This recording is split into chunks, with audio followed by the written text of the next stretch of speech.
ağlayacağım. Sana kısmet üzülmüşem.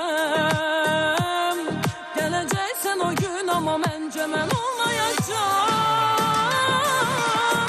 Axı mən sənə həsrətimin danışım arasından. Səni bəxtimə oxşadıram gözünün qarasından.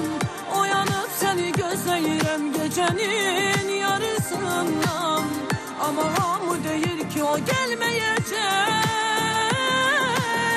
Axı mən sənə həsrətimin danışım arasından.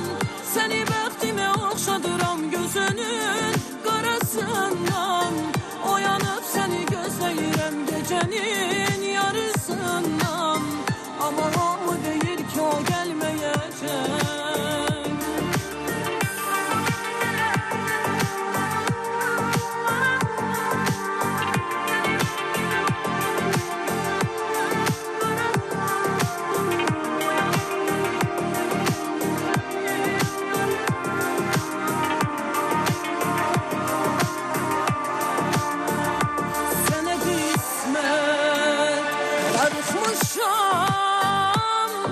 Elə haldayam indi toxunsalar ağlayacağım.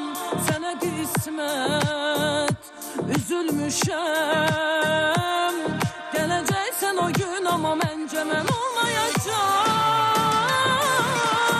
Axı mən sənə həsrətimin danışım arasından. Səni bəxtimə oxşadıram gözünün qarasından. Oyanıb səni gözləyirəm gecənin yarısından. Ama hamı deyir ki o gelmeyecek. Axı mən sənə həsrətimin danışım arasından. Səni bəxtimə oxşadıram gözünün qarasından. Oyanıb səni gözləyirəm gecənin yarısından.